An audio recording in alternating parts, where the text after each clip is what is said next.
Old Yeller with special guest Jermaine Gemberling. Competitive puzzling on the big screen. We've chosen as our tagline, the documentary about competitive jigsaw puzzling. If it's catchy, if it's interesting, if it's a little dark, I'm into it. And Grand Marais printmaker Noah Primson. These artists and more on this edition of The Playlist.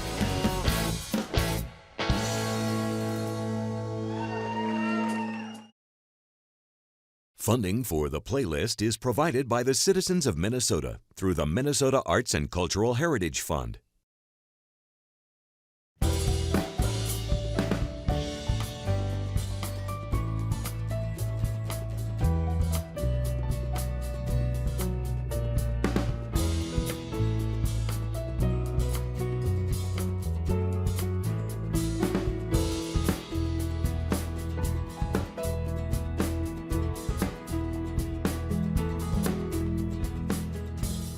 Jermaine Gemberling, we didn't know already.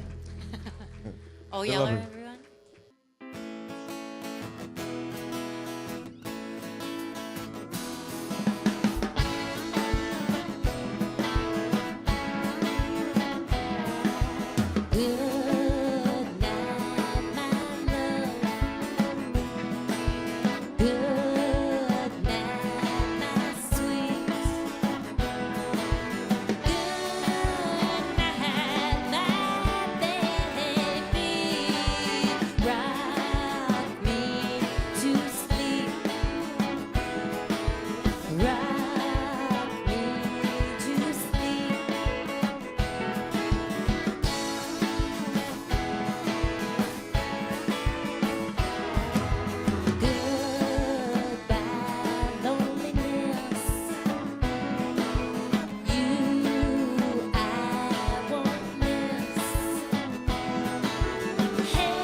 I like that there's details like the tobacco tin, like the chew tin there. Yeah, this is a nice view too. You get to see his face a little bit. My name is Ashley Kolka. I'm the gallery coordinator at MacRostie Art Center. We're in Grand Rapids, Minnesota. And this is the Grinder Man sculpture by Tom Page.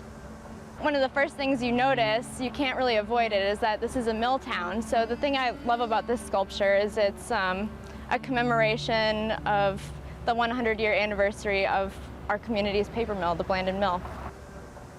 They used a piece of equipment from the mill and commissioned a local sculptor to create the worker. And the worker was modeled off someone who at the time at least, was working in the mill and was a third generation, 40 years experience, in the mill. So one of the regular guys.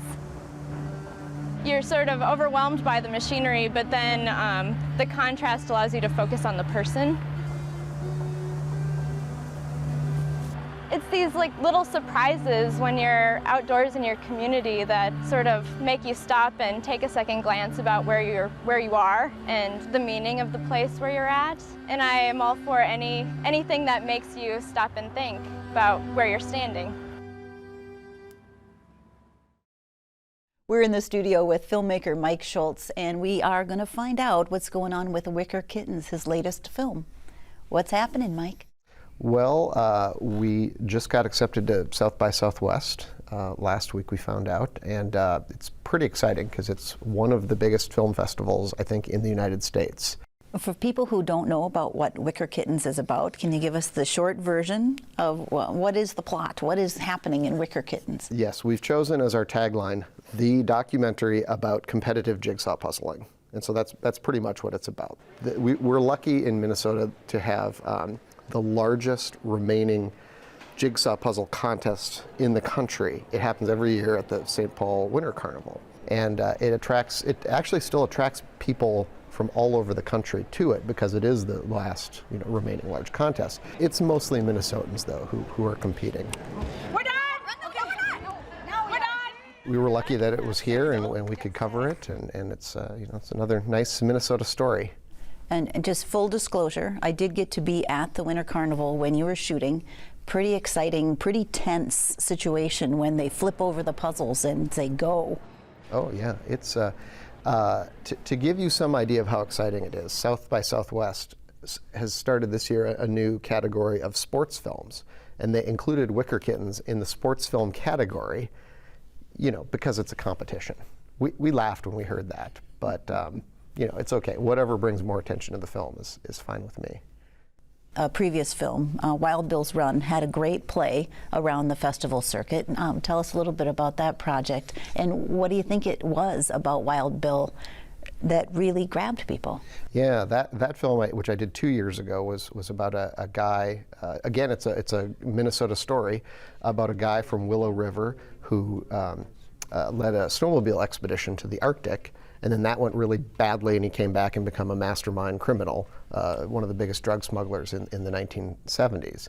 And so, I think just right there, crime plus snowmobiling, that was an attractive mix for a lot of festivals. So what makes a good story for you? What do you look for? What makes you say, I'm going to spend some time on this one? Yeah, I think it just comes down to characters, because I think you've got to, with any documentary, it can be like an issue like, people who are against building a pipeline, or, it can be something serious like that, or it can be like, a snowmobile crime story. But really, if you just are going through the motions and telling the story, who cares? I think you've got to have like really unique characters. You've got to hope that somewhere along the line, while you're researching it and interviewing people, you discover a handful of people who are just really either engaging or crazy, or something about them that just is watchable. And if you can discover those characters along the way, then you'll know, yeah, you're going to have a film. You also, with Wicker Kittens, have a fantastic soundtrack. You want to touch on that a little bit? When we were editing Wicker Kittens, we put in a couple of Portrait of a Drowned Man songs, but they weren't. Some of them worked, but others weren't quite right. But we liked them so much that we just decided, the director Amy Elliott and I decided, well, let's just ask Portrait of a Drowned Man if they would ever consider writing original music for an entire movie. And they were happy to do it. I think they thought we were kidding at first. I think most people, when I say we're making a movie about competitive jigsaw puzzling, they assume I'm joking. But we convinced them it was real, and met with them, and they composed 4 lengthy songs that are prominently featured in the movie. And it was one of the most fun things about the whole filmmaking process was working with those guys. If you will, tip your hand. When can the Twin Ports see Wicker Kittens? Well, I don't want to make any promises. I am one of the programmers of the Free Range Film Festival, so I think it's a good bet that we would play it there. But I don't think it would be appropriate to announce it officially, because other filmmakers will be angry with me for, taking advantage of my inside track. But, we're already talking about having a puzzle swap in the barn, so I think it's a good bet it might show up at the Free Range Film Festival this year. That's awesome. Well, thank you for bringing original art and film to the Twin Ports, and good luck on the journey. Thank you, and thanks for helping out with the film. It was my pleasure. Yeah, thank you.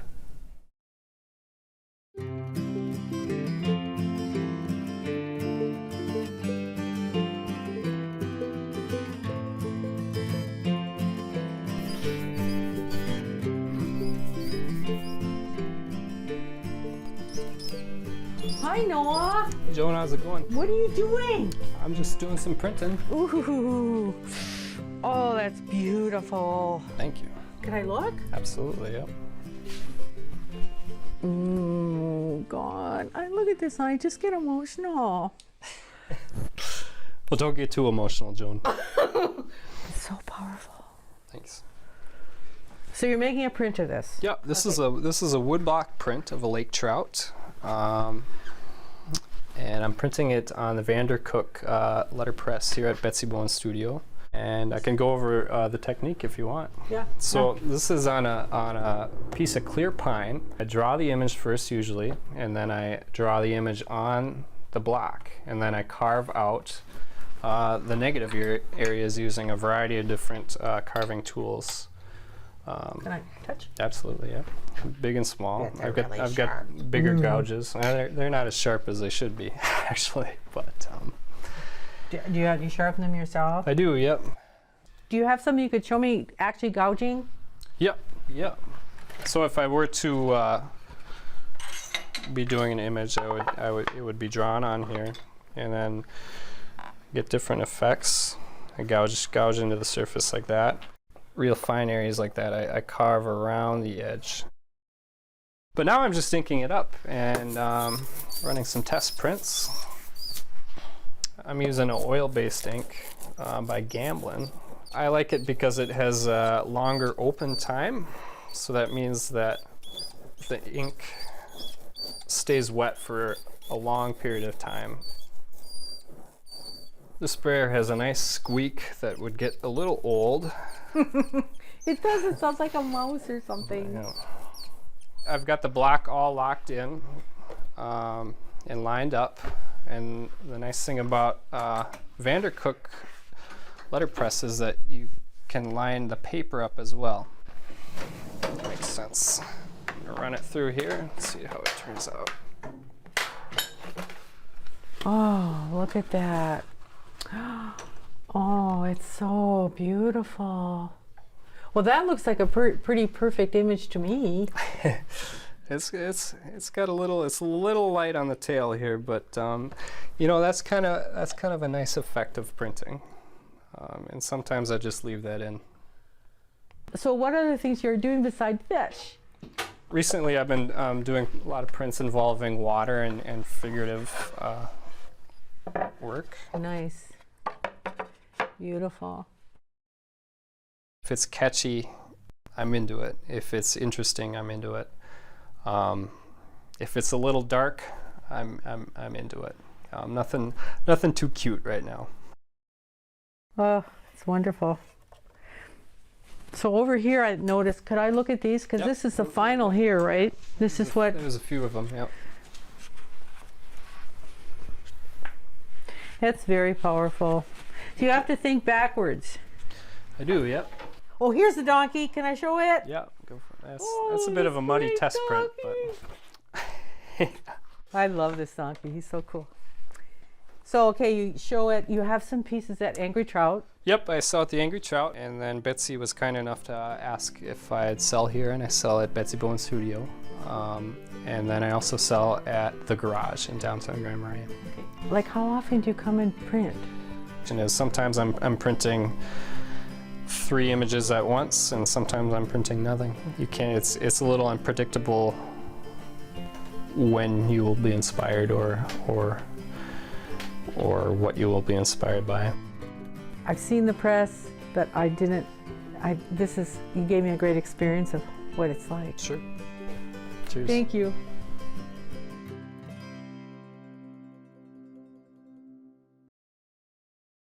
We're gonna kick things off here with a little song we made in about 2004 called Reward.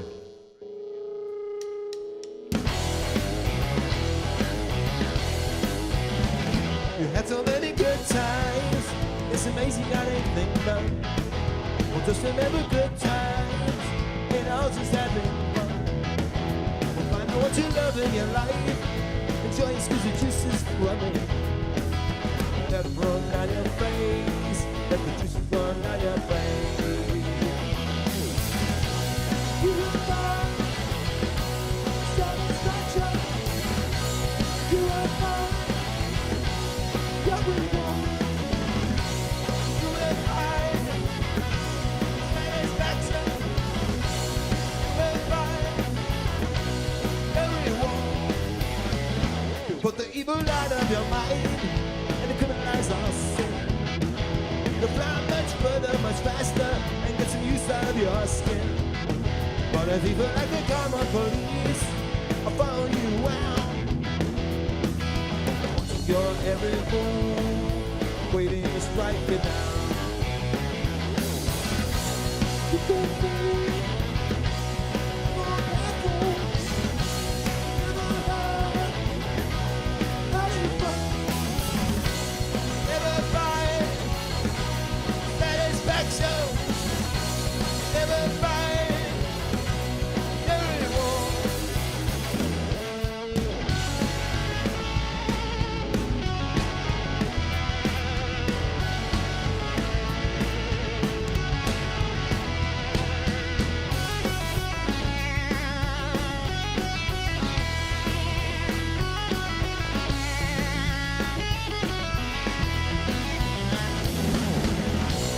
You will find satisfaction.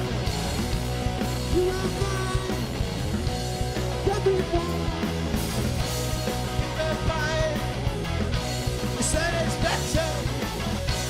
You will find everyone.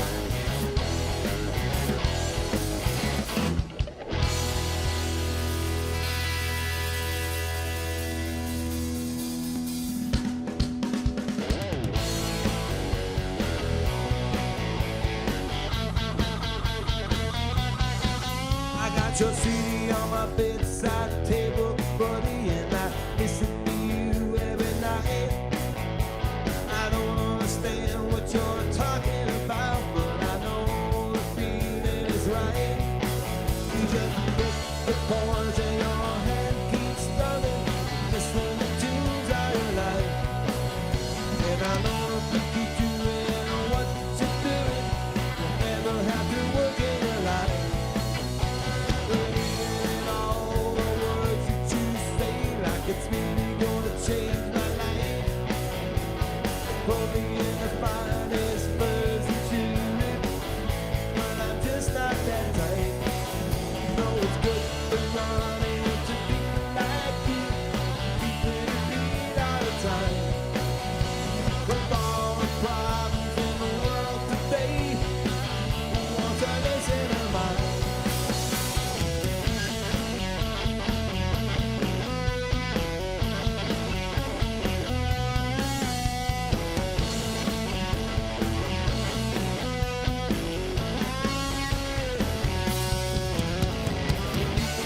Spaceship will come to my rescue, take me up in its speed. Move to a world where all they do is sleep. Everyone lives in their dream. Oh yeah, oh yeah, oh yeah, oh yeah, oh yeah, oh yeah, oh yeah, oh yeah.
My name's Rich Matson, and I play with the group called Old Yeller. I'm Jermaine Gemberline, and I had Old Yeller back me up for the Northbound Caravan in Ely. Old Yeller basically started in the year of 2000 as a band that would play these new songs that I was writing, and I just wanted to have a real basic stripped-down approach, you know, guitar, drums, and bass. And what's it like to throw in, you know, a violin and a pedal steel player and Jermaine, somebody else to harmonize with? Well, Jermaine and I started working together, 2007.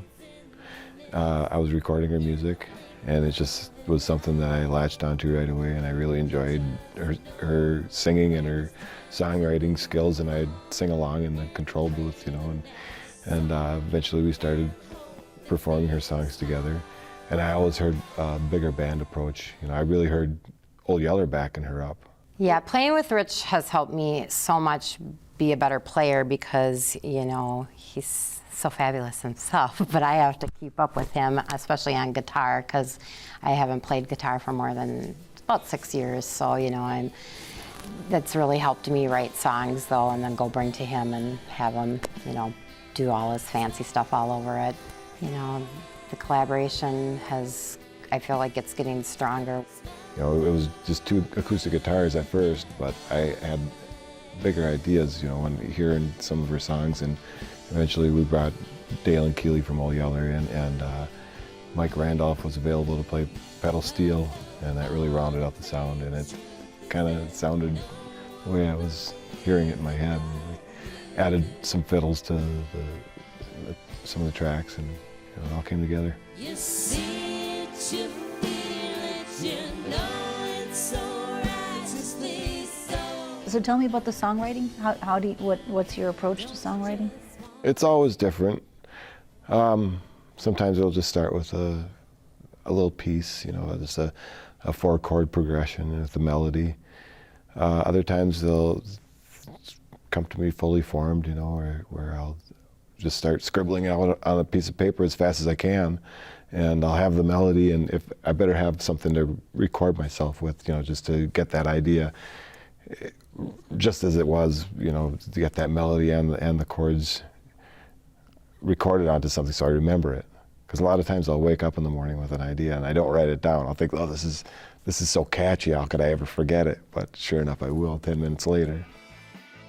Are you one of those people who sit down, okay, I'm going to spend an hour a day songwriting? I haven't done that lately, but it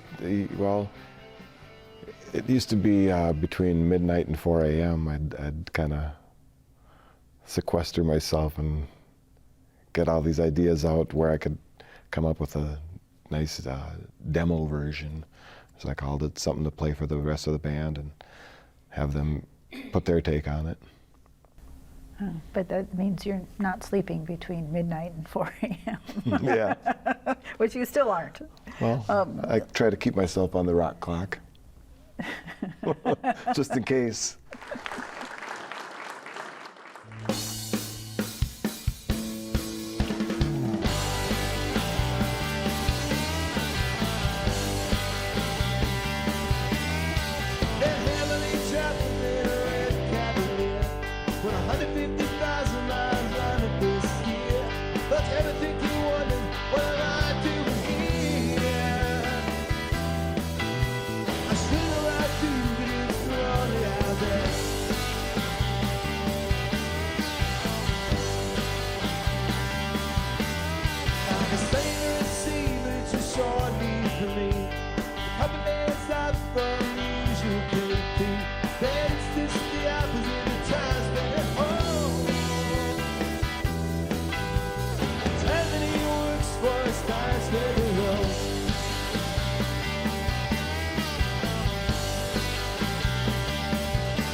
Ghosts, Those are the ones we're gonna sing about the most.